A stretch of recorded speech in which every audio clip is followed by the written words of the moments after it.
സിനിമയിൽ സജീവമായിട്ടുള്ള ഒരു നടി തന്നെയാണ്, യുവനടി തന്നെയാണ് പരാതിയുമായി രംഗത്തെത്തിയിരിക്കുന്നത്. രഞ്ജിത്തിന്റെ ചിത്രീകരണം പുരോഗമിക്കുന്ന ഷൂട്ടിംഗിന്റെ ലൊക്കേഷനിൽ വെച്ച് വളരെ മോശം അനുഭവം ഉണ്ടായെന്നാണ് നടിയുടെ പരാതി. ഈ പരാതി നിലവിൽ DGPക്കും അതുപോലെ തന്നെ നേരത്തെ ക്ഷേമ കമ്മിറ്റി റിപ്പോർട്ടിന്റെ അടിസ്ഥാനത്തിൽ രൂപീകരിച്ച SITക്കുമാണ് ഈ പരാതി ലഭിക്കുന്നത്.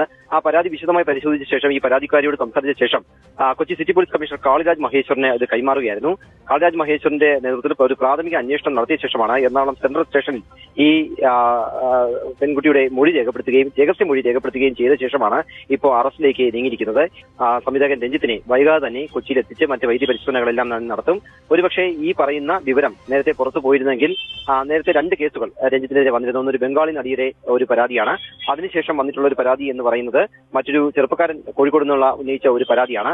ആ 2 പരാതികളിലും ഒളിവിൽ പോവുകയും പിന്നീട് മുൻകൂർ ജാമ്യം തേടുകയൊക്കെ ചെയ്ത സാഹചര്യമുണ്ടായിരുന്നു. അതുകൊണ്ട് ഈ പരാതിയിൽ അത്തരത്തിലുള്ള സംരക്ഷണം രഞ്ജിത്ത് പോലീസ് നൽകി എന്നുള്ള ആക്ഷേപം ഒഴിവാക്കാനാണ് അതീവ രഹസ്യമായി Kochi city police commissioner Kaliraj മഹേശ്വറിന്റെ നേതൃത്വത്തിൽ ഈ കാര്യങ്ങൾ മുന്നോട്ട് നീക്കിയത്.